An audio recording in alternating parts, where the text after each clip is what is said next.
પોરબંદર કોસ્ટગાર્ડના ભાથામાં આજે ચેન્નઈથી ભારતીય બનાવટના શૌર્ય જહાજનો ઉમેરો કરવામાં આવેલ.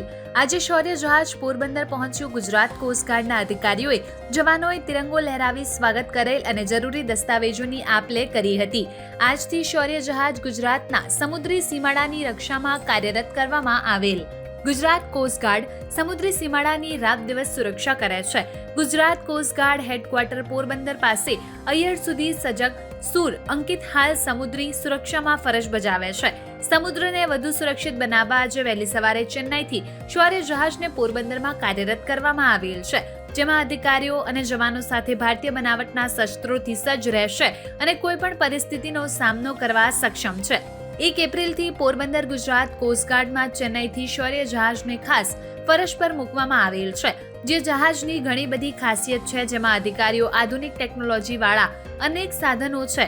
ભારતીય બનાવટનું આ જહાજ 1 એપ્રિલથી પોરબંદરમાં પોતાની ફરજ બજાવશે. સાથે જહાજમાં અધિકારીઓ અને જવાનો ફરજ પર રહેશે. ભારતીય બનાવટના જહાજ શૌર્ય જહાજની વાત કરવામાં આવે તો આ જહાજ મૂળ ભારતીય બનાવટનું છે, જેની લંબાઈ 105 મીટરની છે, પહોળાઈ 13.6 ની છે. જહાજના વજનના કેપેસિટીની વાત કરવામાં આવે તો 2.300 ટનની છે. પ્રતિ કલાકે 23 કિલોમીટર ઝડપથી ચાલે છે. તેની સમુદ્રમાં રહેવાની કેપેસિટી 20 દિવસ સુધીની છે. સાથે 6000 નોટિકલ માઇલ સુધી રેન્જ ધરાવે છે. જહાજ અને જહાજમાં અનેક વિશેષતાઓ છે. હાલ તો પોરબંદર સહિત ગુજરાતના સમુદ્રી સીમાડાની સુરક્ષા વધુ મજબૂત બનશે અને આવતા દિવસોમાં પણ ઇન્ડિયન કોસ્ટગાર્ડ અતિ આધુનિક અને સુરક્ષિત બને તે માટે સતત પ્રયત્નો ચાલી રહ્યા છે. तटरक्षक मुख्यालय द्वारा दिनांक 1 अप्रैल 2026 से भारतीय तटरक्षक पोत शौर्य का पुनर्धारण पोरबंदर में भारतीय तटरक्षक क्षेत्र उत्तर पश्चिम के अंतर्गत किया है.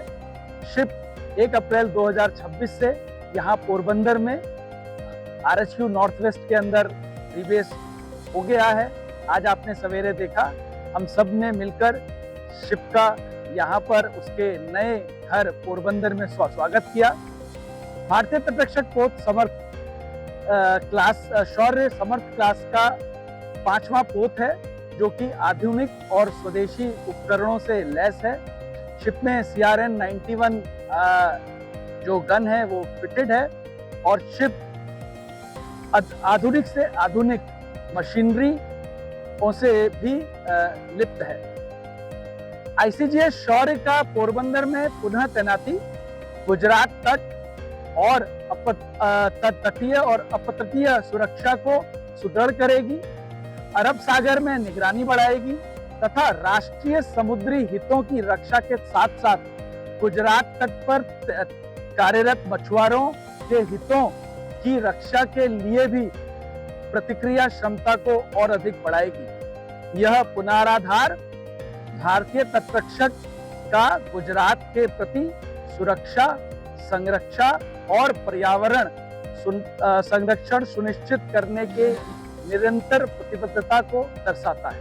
રોજ નવા અપડેટ્સ જોવા માટે અમારા પેજને ફોલો કરવાનું ભૂલશો નહીં.